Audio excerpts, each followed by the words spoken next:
Good morning. I'm Ayin Beis, volume 3.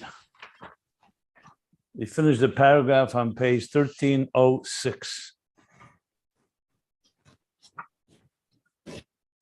Aleph Shin Vov, where the Rebbe Rashab can't say concluded the whole subject of Ein Oid, because there's plenty more to come, but he definitely tied together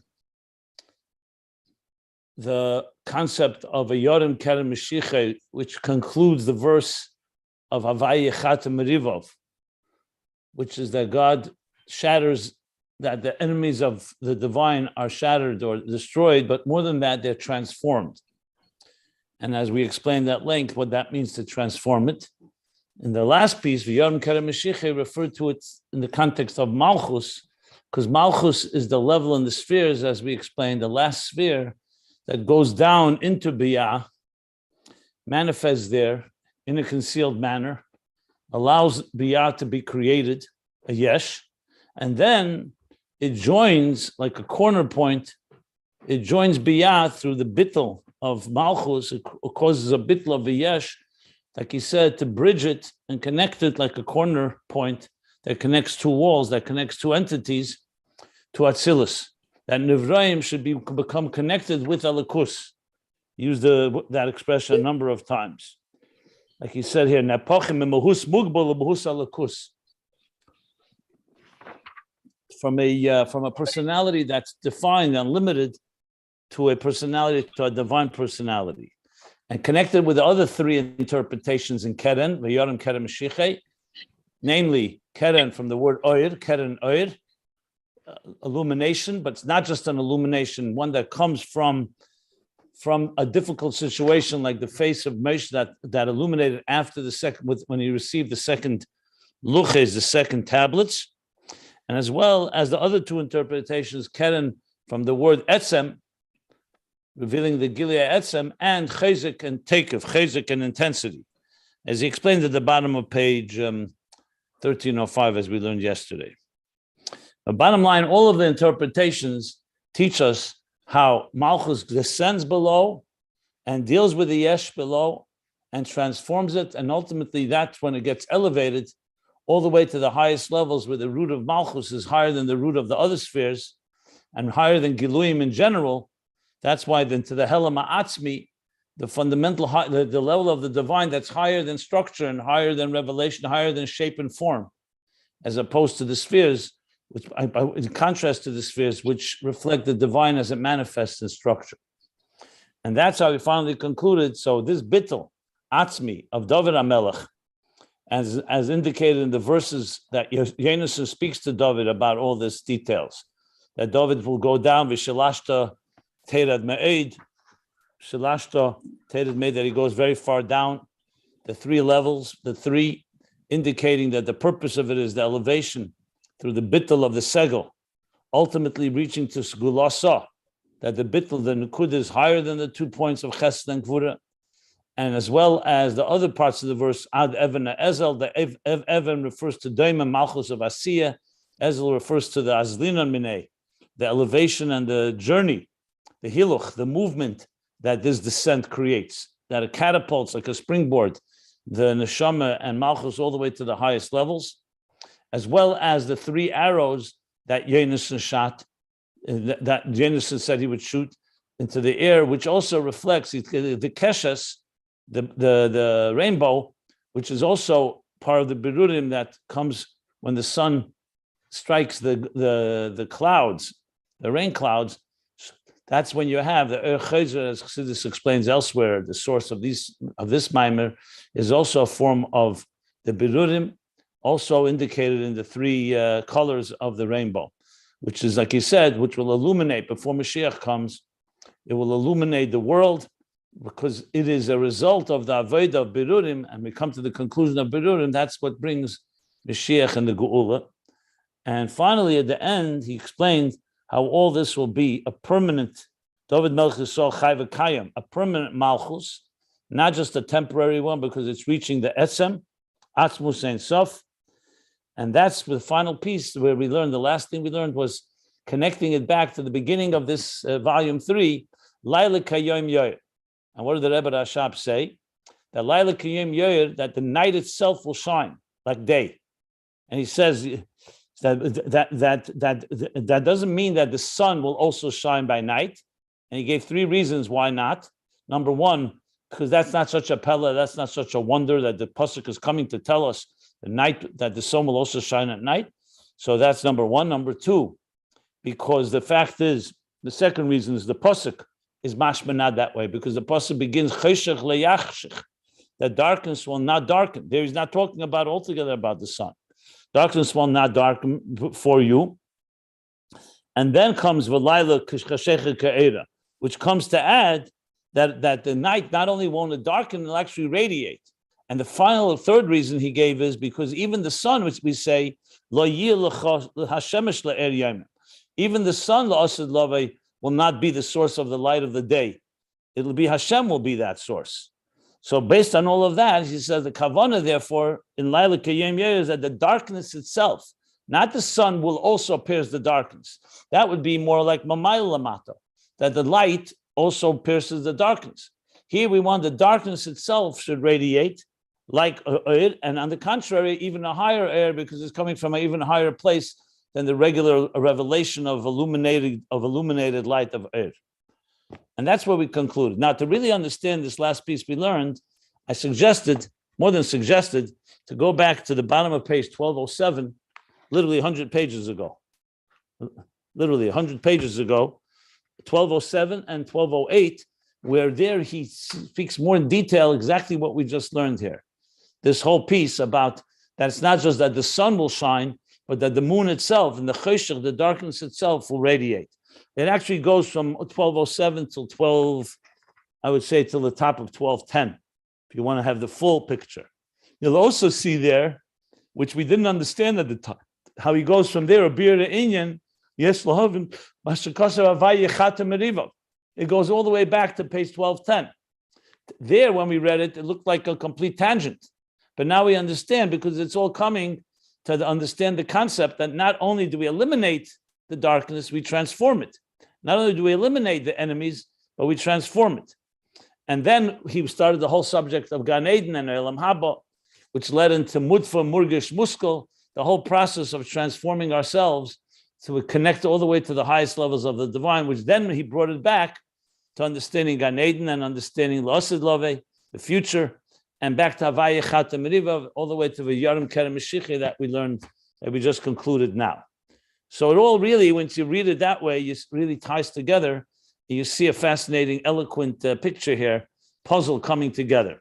And as I said, on bottom of 1207 through 1210, he explains more detail this idea that we just discussed, that Malchus itself will be elevated, not just that Zah will permeate Malchus, or Malchus will elevate to the level of Zah, but we're talking about Malchus becoming a force and a power of its own. As a matter of fact, when he brought there that there are 7 levels of the Aliyah of Malchus, so on the bottom of page 1209, he said, and then Lasid will be Laila Kiyam Yoyer, that the Helam will be itself, will be Gilui. He said that's the reason that it doesn't count in Eitz Chaim, it's one of the levels. Because because this element of Malchus radiating itself is beyond even the 7 elevations of Malchus. And we discussed that also a while back, because it's completely, the last line on 1209, just to point out the emphasis, how much of a chiddush this is, a completely new type of energy. Now you may remember when we talked about Yichud Abba V'Imei Loin and Tatoin and Zivuge Shalim and so on, he also spoke about chiddush, that something new is created, not just a revelation of something that was already there. So it all ties together. And there's a lot more I could elaborate, but that's really the last 100 pages that we learned. So I'm just connecting the points that he wanted to make. I'll say one more thing about the Rishimu. He also makes the point that it's not just that the oil will shine through the letters of the Rishimu, but the letters themselves, he explains, they themselves will radiate. Because they're Helam without... I'm just reading from the words here. Let's see. That the Koich Helam will radiate, not just that they will be letters that will transmit Ur, which is a great example here, because when you say that the letters conceal the light, then you could say the light shines through the idea, the concept shines through the letters or the words. But to say the very words themselves will radiate, that's similar to the idea that we're discussing here, that the night itself, the darkness itself, that's what he speaks about more to the top of page 1209. The Reshimo is in 1209? 1209, and also earlier we learned about the Kalim that are rooted deeper than the Oyer, which is all part of this discussion as well. Yeah.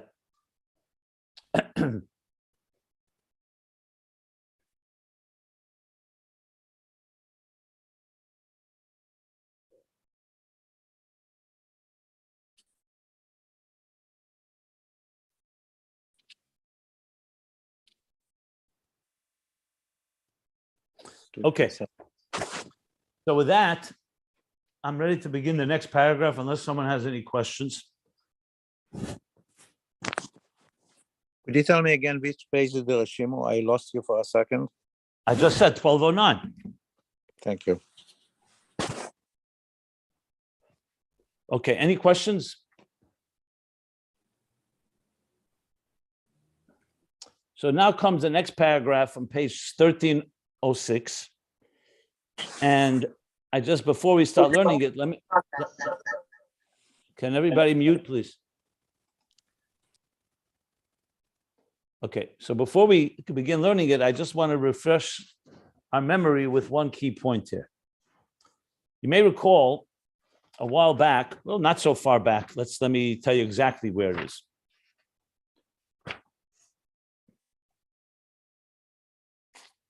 On page 1299, 1298, 1299,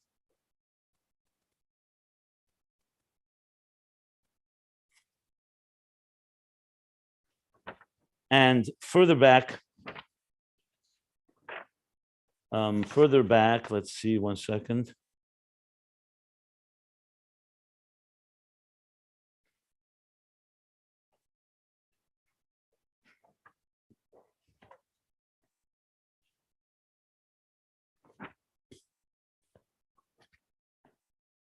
Well, let's start with 1299. So he spoke about the quality of tshuva.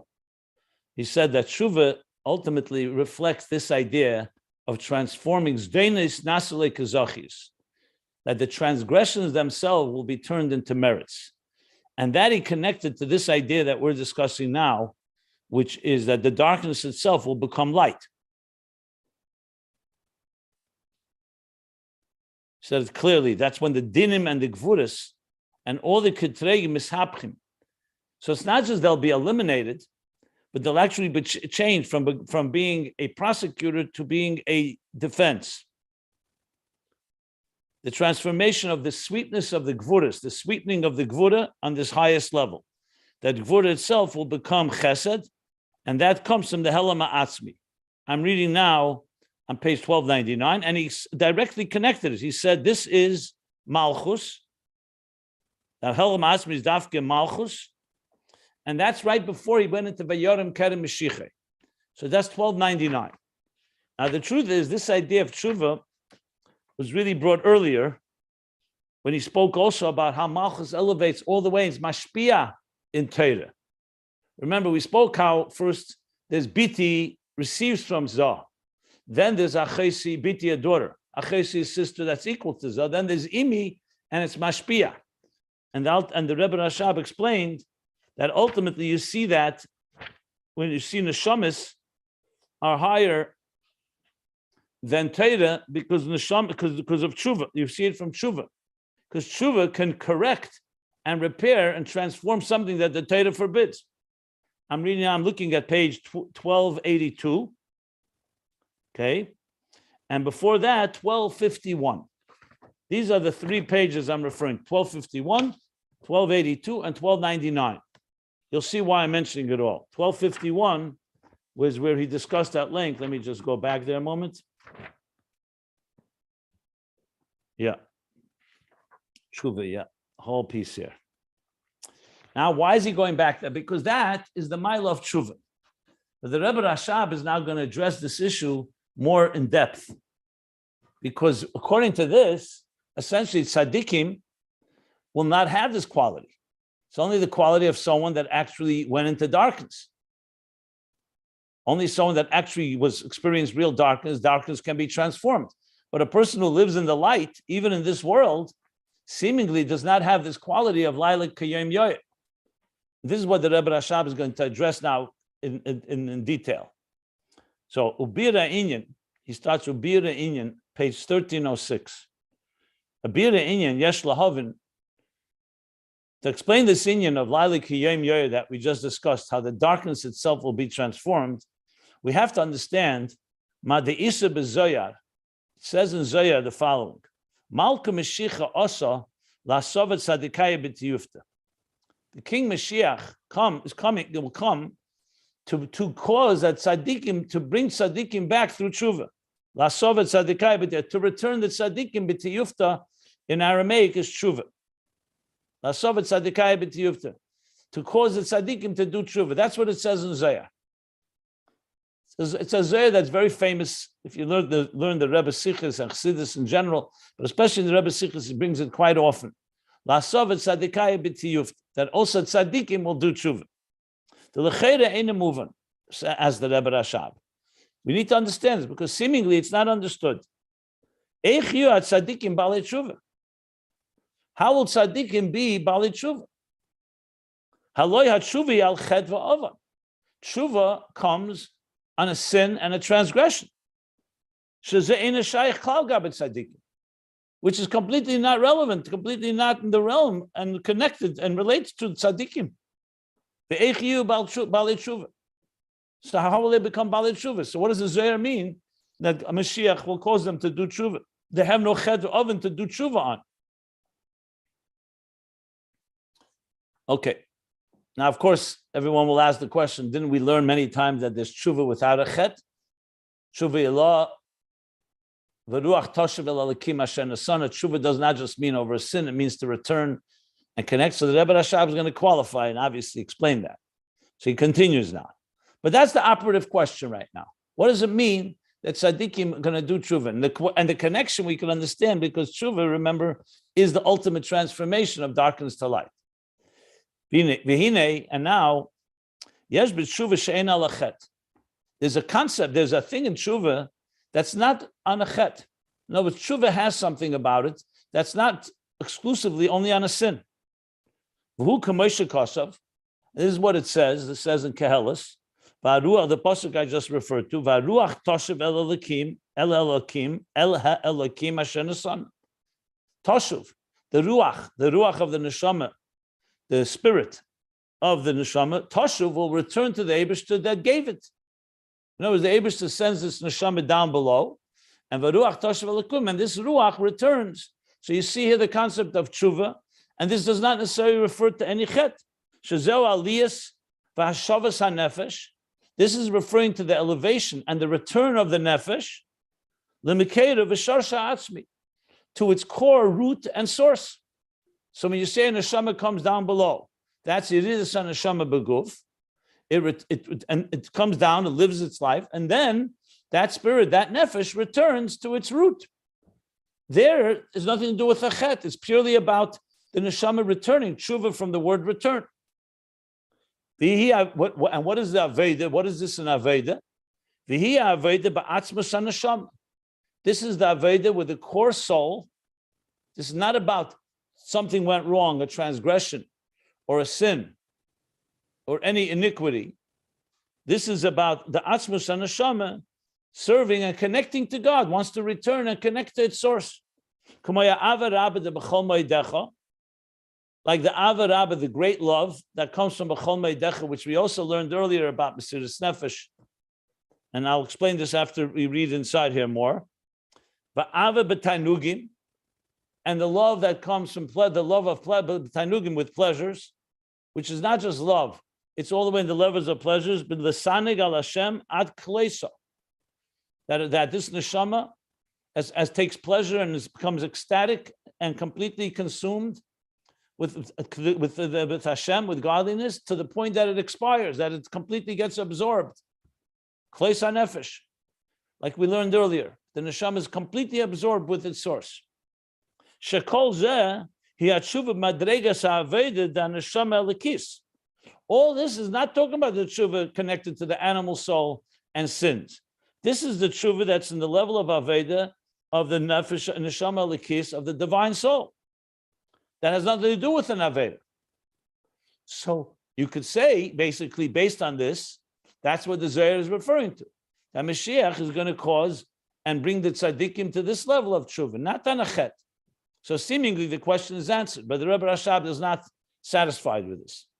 Aval al pi poshet, says the Rebbe Rashab, that though this is true, that there's this level of tshuva that connects, that which is referring to purely the connecting and returning to the divine, to the source. Aval al pi poshet hariyat tshuva hi l'saken ha'pgam. Basically, on a very basic level, on pshat, literally, al pi poshet tshuva is to correct a flaw, a wound, an injury. Pagam. A pagam means an injury caused by an aveda. And this is specifically the quality and the virtue of the tshuva of a Baal Tshuva over a tzaddik. Because of the distance, like the Alter Rebbe says in Tanya, the thirst and the distance and the darkness that the Baal Tshuva experienced before he did tshuva, that caused that draws him. It's like whenever there's resistance, it goes with bechela's strength, with far more strength. So if there was no moment of, if he wasn't a parched soul, wasn't thirsty, that never transgressed, never wandered off, then yes, he could have the tshuva, like he said, a tshuva that comes to connect to God and be absorbed by godliness. But the tshuva, the pasha tshuva is on the, to correct something. And that's what taka the mila of Baal Tshuva, that he has a thirst, has an energy, a passion that's far stronger than anyone else because of the distance. So whenever you experience something in the other extreme, that causes you to be driven, like we said, the catapults you, like a springboard. It's a catalyst that it should be b'cheli a lot more strength due to the closeness that comes after distance. So when you're with someone you love, you're together, yes, there's an expression of love. But if you didn't see them for a long while, or you've been distant, you're away, or for whatever reason estranged from them, then when you reconnect, it's with far more passion and intensity, because it's a kiruv that comes after arichuk, after a distance. That causes a far deeper and more intense kiruv and closeness due to the distance. The Yisr Na'ir, and this powerful, and this is the Yisr Na'ir, this is the quality of light, quality of energy, the Yisr, a strength or quality or virtue of light that comes dafka from Chesh, Yisr Na'ir Metecha Cheshach, which in this interpretation is that dafka because of the Cheshach, that causes the appreciation that the oil is a lot deeper because it's coming from within darkness. It's not a light, regular light. It's a light that came from through darkness. And like we say, the verse, the pasuk in Tehillim, we say it by Tkir Shefer, Mina Meitza Karosi, Mina Meitza, when you call from your dire straits, from your constraints, from your what's the word we used earlier? Not dire straits. Straits is good. Dire. There's another word I use. Not constraints. Constraints.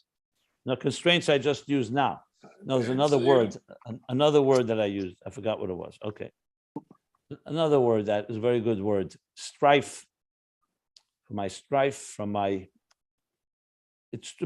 means from a narrow place, when you feel very pressured and very enclosed, like constrained. Restrictions? No, I think strife was the word I used, or another similar word to that. Okay. So when a person calls from their meitzar like Mitzrayim, from their narrow place, it's dafka when you call. Excuse me? I said meitzar is an expression from the lowest part of narrowing. I don't have I one. just said, okay, fine. So dafka, when it comes from there, Even constrictions, we always use them in a Mesach. It's very common. Can everybody just, limitation. 1 second. Too much, can you just everyone mute? Someone wants to say something? No, Okay. it's limitations, constrictions in jail, in prison, all these things. I said all those words. I was looking for a particular word. It's all right. It'll come to me. Sometimes I use dire straits. Sometimes strife. There's another word. Not anxiety. Another word. Okay. So dafke shay dezeh anoni b'merchav. The response comes b'merchav, from an expansive place. So it's the narrowness, the cry that comes from a place when you really feel pressured and enclosed and tightened and constrained is what causes the anoni. What he's trying to bring out is the strength, the power that comes dafka from darkness, not the tshuva, the higher tshuva that he's speaking about. That comes specifically from tikkun hapagam, when there was something lacking.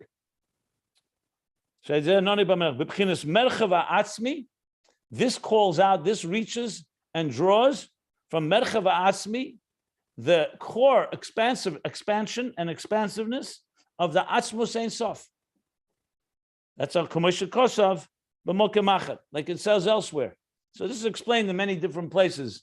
That's the meitzar. Even on a physical level, a shofar, you blow, when you sound the shofar, the place you put your mouth is very narrow. The place where the sound comes out is wide, because that's how sound is generated. So the narrowness ultimately leads to expansiveness. In this case, all the way the expansiveness of anani b'merchav ka, the merchava atzmi, not just expansiveness, but merchava atzmi, the core and essential expansion of the divine atzmus ein sof.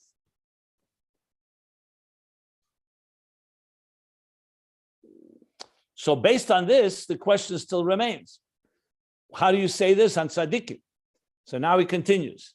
V'zehu emrei, v'zehu gamken emrei. This is also what he says, the Zohar says, that we just read before. Mashiach asa lasovet tzaddikai b'tiyufta. That Mashiach comes to bring back and to return, to bring the tzaddikim to tshuva. Sheyeh b'tzaddikim gam mailas Baalei Teshuva. Mashiach's chiddush will be that the tzaddikim should also have this quality of Baalei Teshuva, the mashkane b'cheli yatir, that they also should serve God, being drawn with this intensity, with this extra intensity that only a Baalei Teshuva has. V'zeh eina muvan, and this is what's not understood. The tzaddikim she'ein ben shum pagam klal. Tzaddikim. In other words, he's saying that even though you could answer that the tshuva he's talking about is the higher level of tshuva, he says, no, but I'll be poshet. We're talking about this power of tshuva that comes after from, that causes this intensity. That's what Mashiach brings to the tzaddikim. But then the question is, where did tzaddikim have this from? Tzaddikim don't have any pagam, any flaw, any wound, meaning spiritual wound from any sin. The tzaddikim, how could they come to this quality of a Baalei Teshuva, this intensity that only comes from having first a distance? The tzaddikim were not distant. So how do you explain that? That's the question. Okay. We also need to understand what is the difference between the tshuva of tzaddikim that we say Mashiach will lead tzaddikim to do tshuva, and the tshuva of Baalei Teshuva, the people who will return Baalei Teshuva, like owners of tshuva, Baalei Teshuva in the sense like he's discussing here. The vadai, because it's certain, mashas denis nasim kezochius, that which we said and that which we know, that the transgressions, the deliberate transgressions, which is called zdenis, azodin, amazed, that they become kezochius, like merits, ain't a shayr gabit tzaddikim. That's not shayr by tzaddikim. That's not fitting. It's not appropriate to tzaddikim.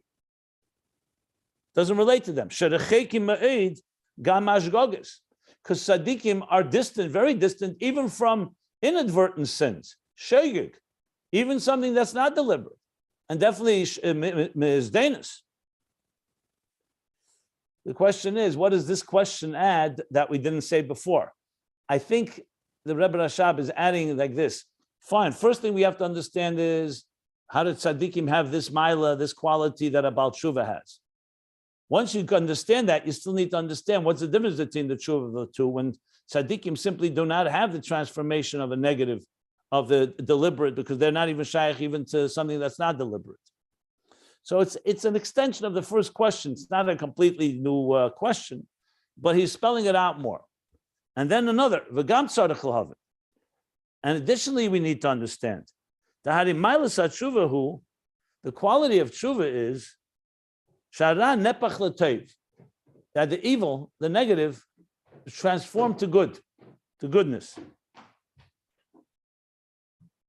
V'haloi, isn't it the case?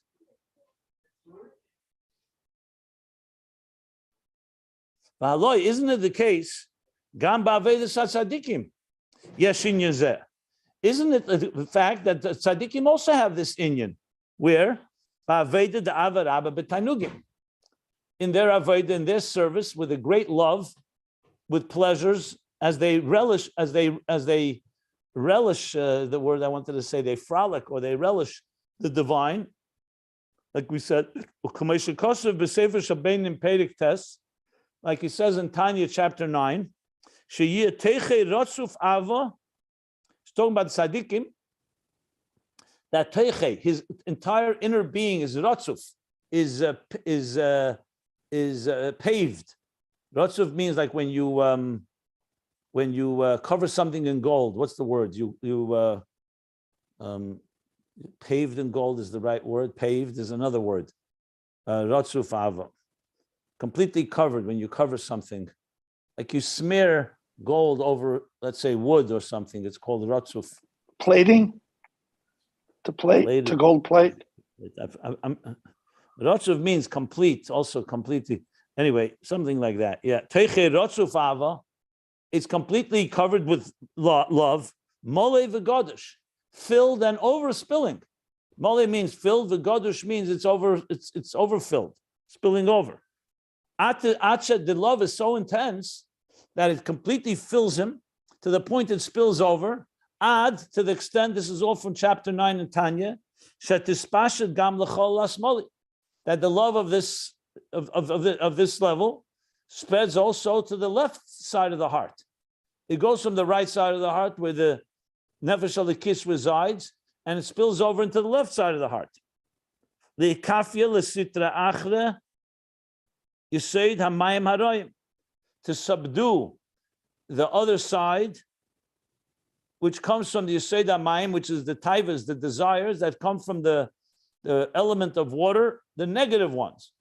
So let's say the nefesh habamis has desires that are not positive, but the love that is filling the person up, that's what he says in Tanya, to the right side of his heart, the love for God is so intense, it spills over and it subdues and essentially controls and not extinguishes, but it subdues the taivas of the left side of the heart. Ulahavcha, and to transform it from pleasures of this world to love of God. All this is the Lashon in Tanya chapter 9. Actually more, even more. V'hi anikraz b'kosuv. So the Alter Rebbe continues, that's what the Pasuk calls ave b'tainugim. This is called love with pleasures. Lisaneg al Hashem me'ein elam habo. That he enjoys godliness, me'ein, like similar to ways in Elam Haba, where that's all the shamas do, where they completely bask in the pleasure of godliness, of the divine.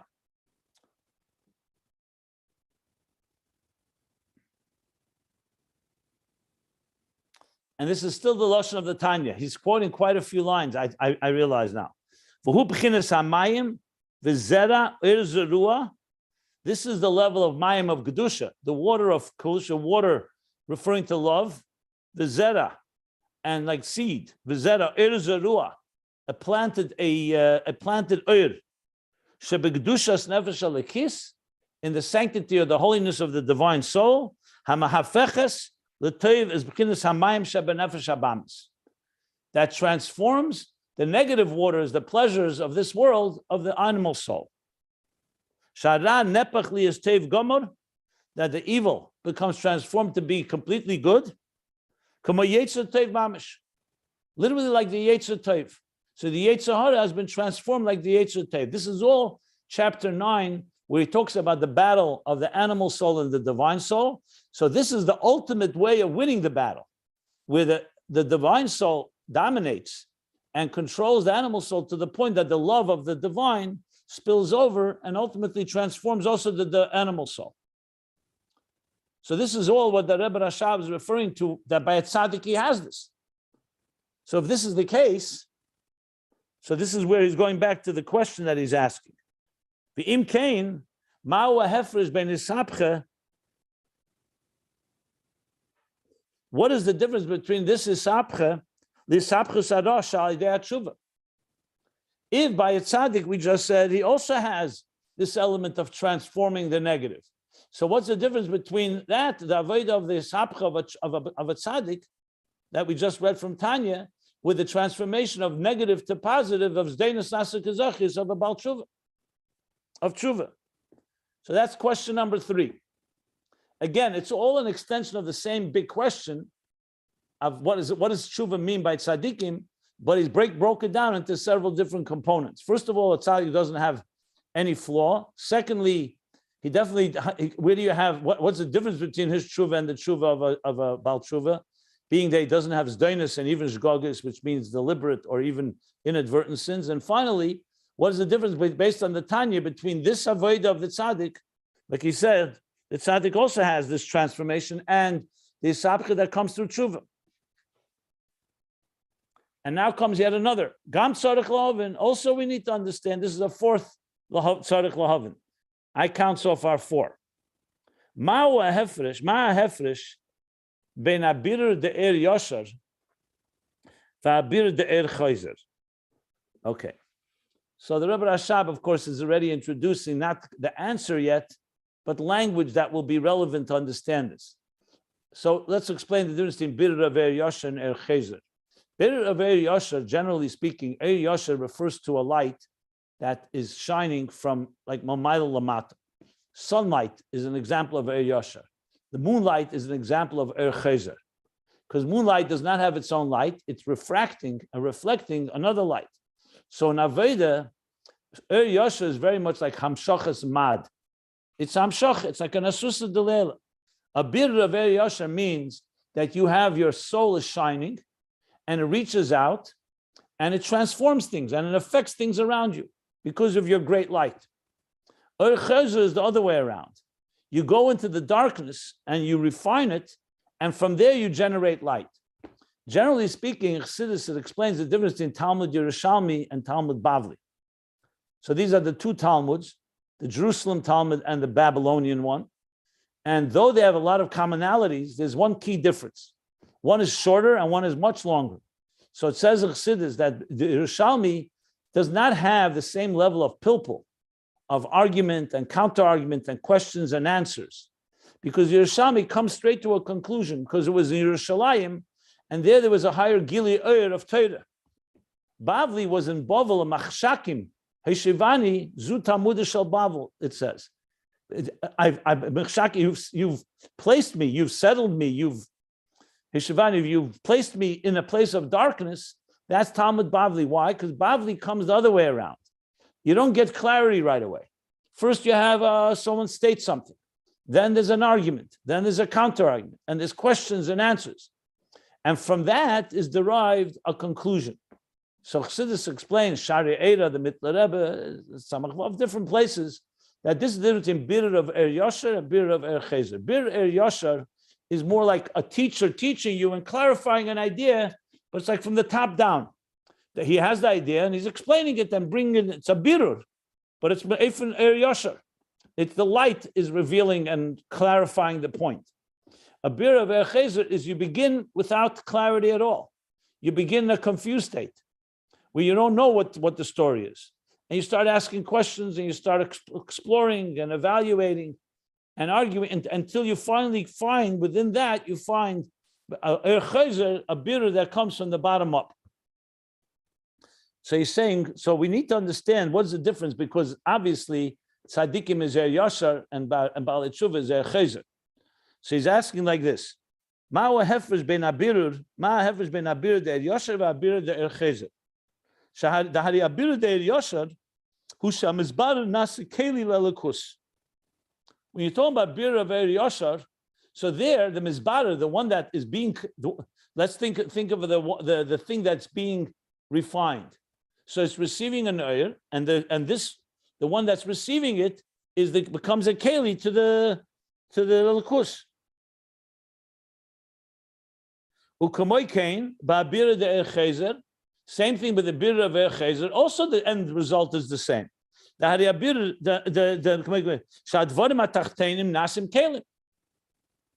only difference is how it happened.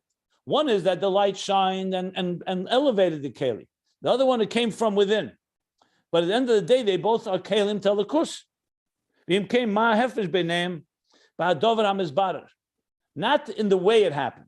What is the difference in the entity that was refined? What's the difference between if it came from top down or it came from the bottom up?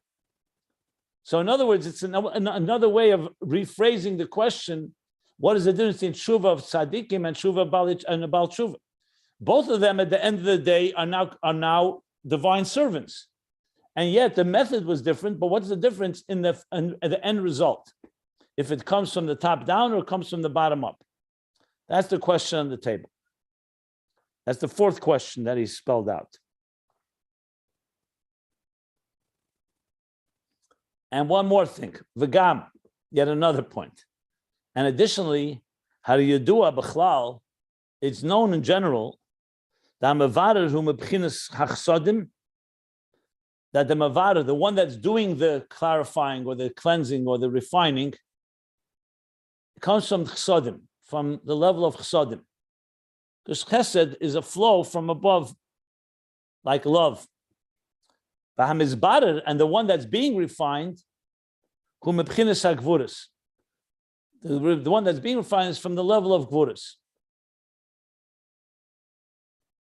Now, the general explanation for that, he's going to explain the difference between Toyu and Tikkun, but we could understand it because Chassodim means, for example, if as I said, a teacher is going to clarify a point for a student, or in any other way that we go with Yoshor, we take Torah and mitzvahs and we're going to refine this world. So the Torah and mitzvahs is a form of chesed, a flow of divine knowledge and divine instructions, and the world, which is not refined yet, is gvura, meaning it's still raw and concealed and needs to be refined. But he explains it even further. He says like this: the reason for that is shari klolos b'chinas hatoyu hu mebchinas hagvuros, because generally the world of toyu, the general level of toyu is from gvuros, and toyu, of course, is the shviras hakelim, the breaking of the containers, the shadow of the containers that create the place that there's birurim. Why do you need birurim in the first place? Why do you need to separate or to clarify? Because something got broken. So toyu is in general from Gevuros, the klolos hatikun, and the level of tikkun which repairs this misalignment, hu b'chinas hachesed. That's the level of chesed.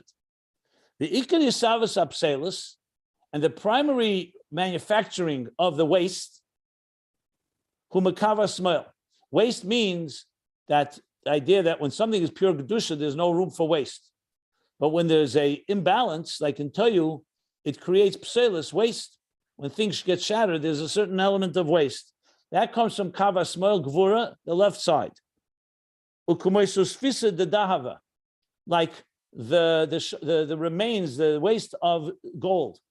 Dav is zov in Aramaic. So like when a person is, let's say, sculpting or not carving or shaping a piece of gold, and there's pieces that fall off, or there are pieces of that are like dross, that are not the pure gold. So it comes from the gold, but it's called susfisa de dava, and that's like the pselas, that comes from the kava hasmoil of gvura. We learned this before. Just when he talked about Gevuros, he spoke about this. Was the dav. It's like the shards, the remains, the waste, or something like that. Oh yeah, right here he says, we spoke that the head of Esav lies in the bosom of Yitzchak. So this was back, that's where he mentioned it, right. If you want the page, here it is. We spoke about the whole Hamtokas HaGvuros, the sweetening of the Gevuros, and he spoke the different levels of it. So he began with that question of how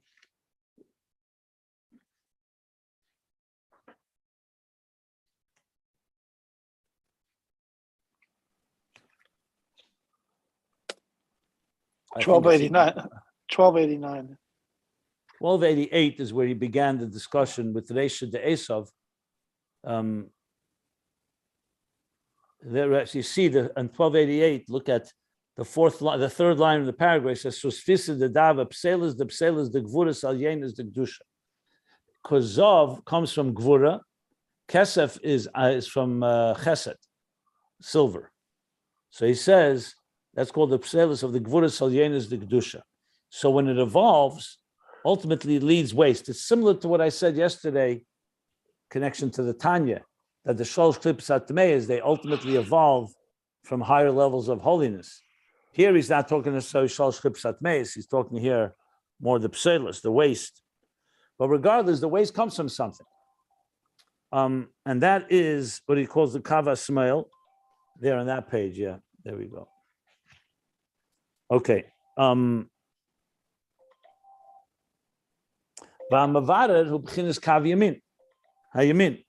And the one that's doing the refining, that's the right side, that's Chesed.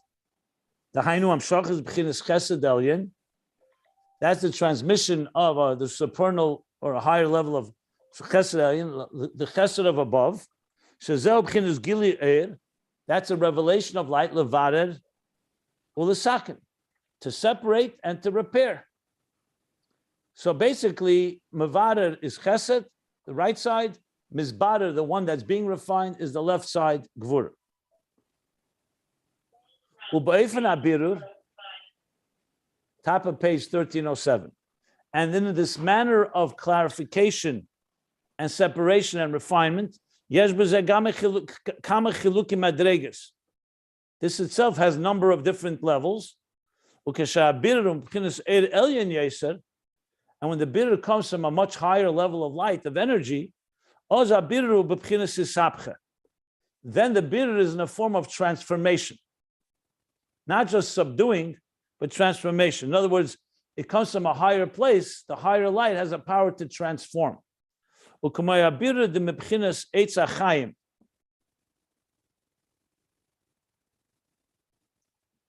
Birur of Eitz HaChaim in contrast to Eitz HaDas. Eitz HaDas Tevera, like I mentioned before, that's like Talmud Bavli. That's where there's a mixture of this Tevera and Ra. You have to clarify between the two. Eitz HaChaim is considered, like Zohar says, Primus HaTeira, where there's no negative. It's a tree of life. There's no negative forces there at all. So that's called Birur of Chinas Eitz Chaim. Eitz HaChaim Kamoi. Vayireu Hashem Eitz Vayimtuko Hamayim. The story in the Mayim Hamarurim, where the water was bitter, and the Jews complained. So Hashem put in a tree, a sweet tree. It says in Zohar and other places, this was the tree of the Eitz HaChaim, and it sweetened the waters. So that's called transformation. Not just it neutralized them, it sweetened the waters. I think the tree was a bitter tree, and Rashi said it's a miracle that bitter cures made bitter. And this is what the idea that the cheshach is never gloria. The bitter. I'm middle of saying that. I'm middle of explaining. The Yedua, and it's known that this is coming from the level of Eitz HaChaim.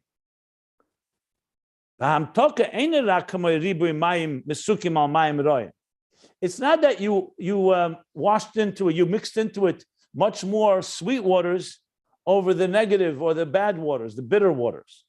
then basically you're overwhelming it or you're neutralizing it because you put, let's say someone has a cup of water that's bitter and you put a lot more water in it that's sweet, so it's overrides it.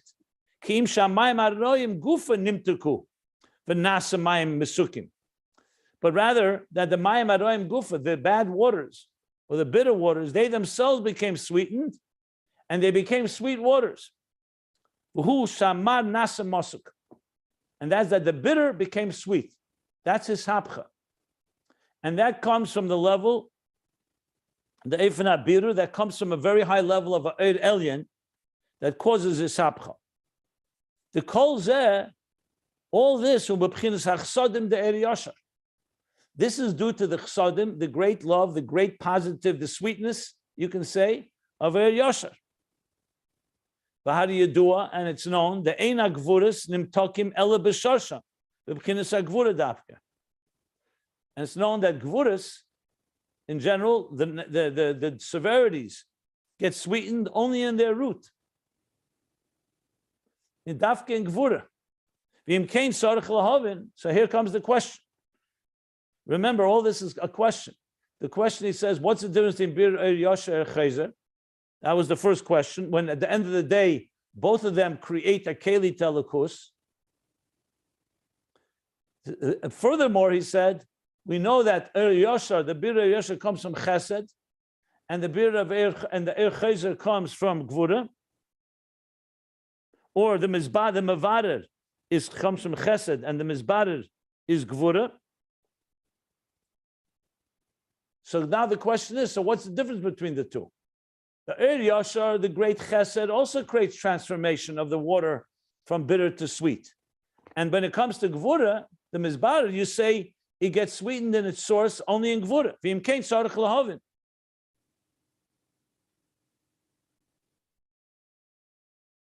Or im kein tzarich lahavin or tzarich lemer. 1 second. Yeah, im kein tzarich lemer or tzarich lahavin. Either way. The hamtokish ayidei Chassodim, the sweetness that comes through Chassodim, gam b'bchinas eitz ha'chaim, even when it comes from such a high level as the tree of life, ein ze hamtoka gemura adayin. It's not a full, complete sweetening. Shari einim token ele b'shorshan dafka.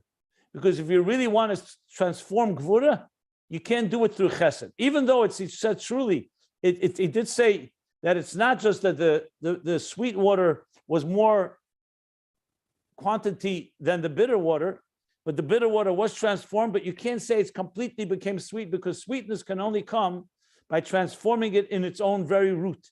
You have to go back to the source of the Gevura. Chesed, no matter how high it is, can't completely sweeten the Gevura.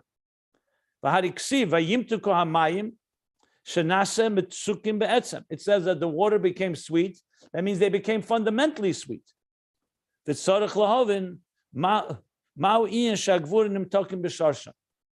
we have to understand what is this difference between the way Chesed sweetens the water and the way Gevura sweetens the water when you say that they get sweetened in their source, and that's the only time you have true transformation. And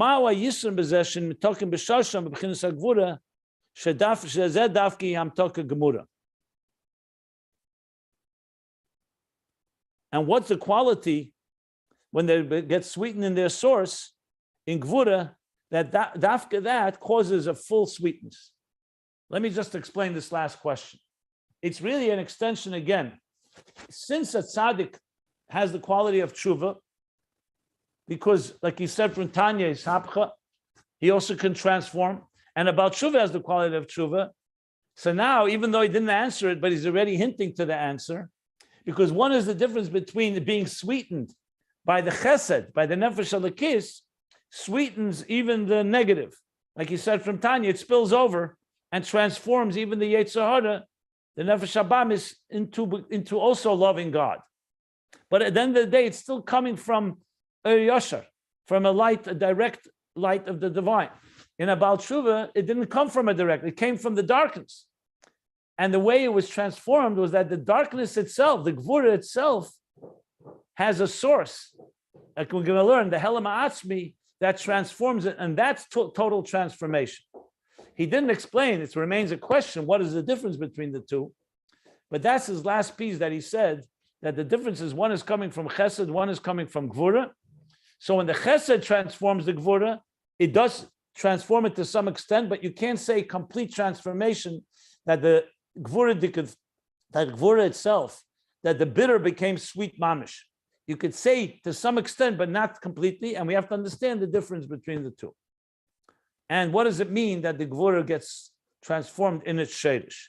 So what you see here is that the Rebbe Rashab is laying the ground and setting the stage for understanding in a much deeper way. Birur Inyan, he began this past paragraph to explain what really means the transformation from within, and not as an effect of a light that is causing it to be transformed. So this is a much more subtle distinction. Till now, we were talking about Havayu Elikim, that the light shines through the Kalim. Hagalikim is not that Tzimtzum doesn't conceal, but it reveals the divine. Then there's a level of Einoid that the concealment itself reveals the Helam Ha'atzmi, which is higher than all the Giluyim. That's the Chidush here. Now the Rebbe Rashab is going deeper into that by saying that in the transformation of the darkness itself, there's also two levels. One is that the light transforms the darkness, and one is that the darkness itself gets transformed by the darkness. And both of these are not the first level, which is that the light shines through the darkness. Like he said before, where the sweet waters shine through the bitter waters by simply overwhelming them or overriding them. Here we're not talking about that. We're not talking about the controlling the keli. We want the keli to be transformed, but there's two ways. The can transform the keli, or the keli itself can be transformed from within as it connects to its source.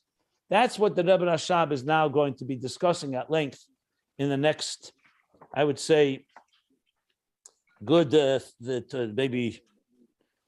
maybe 20, around 15, 20 pages. Maybe even Taking more. questions? You have No, one second. Actually, no, one second. Yes, I'm going to stop here and I'm going to take questions. This is going to go actually around 30 pages. He's going to explain the distinction between these two forms of transformation. That's just, at the end of the day, there was in Tzaddikim and Baalei Teshuva.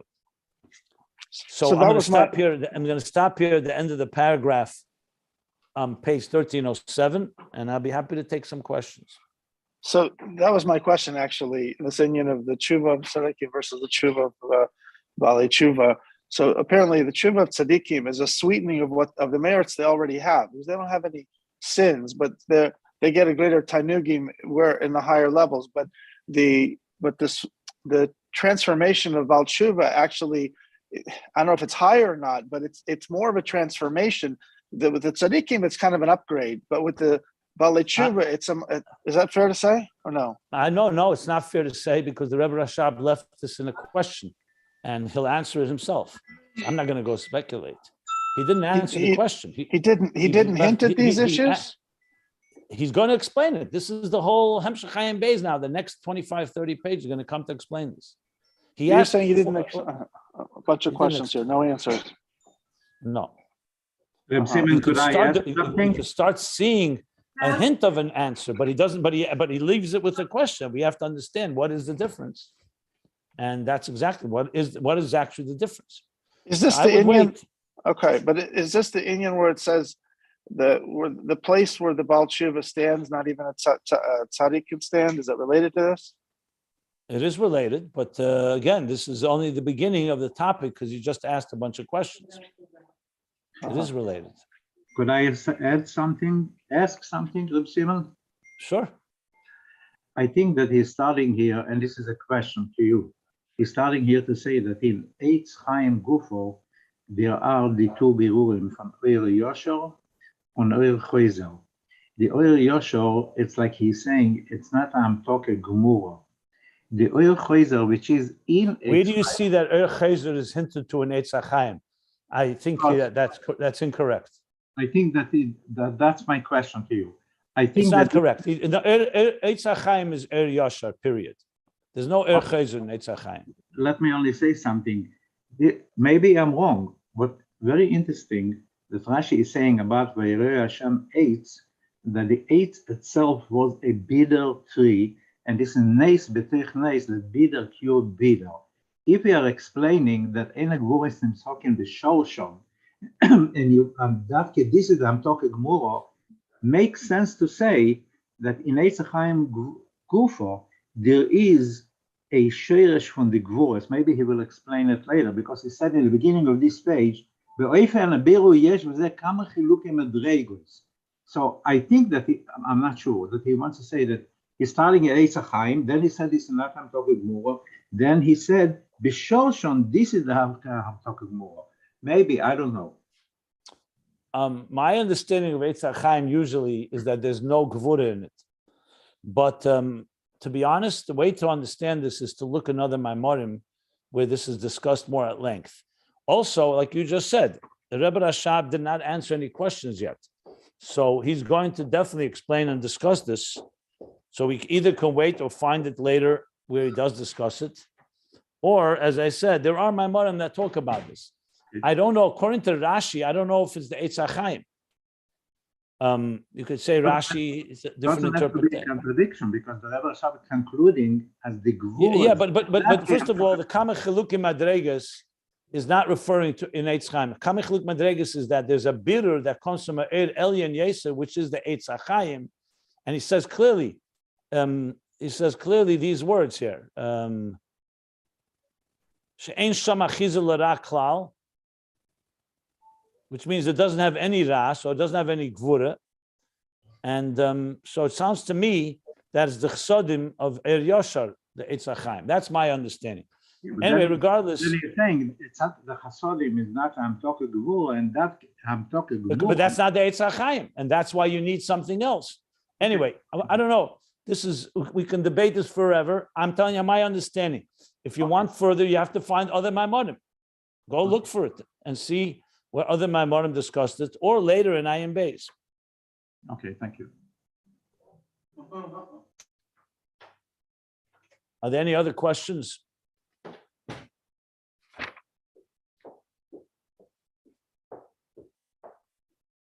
No more? Okay.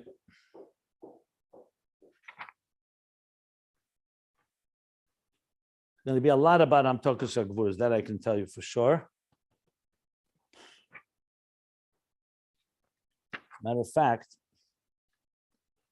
the Rebbe has a whole letter where he quotes this next section. That's how we know about it even before this was published.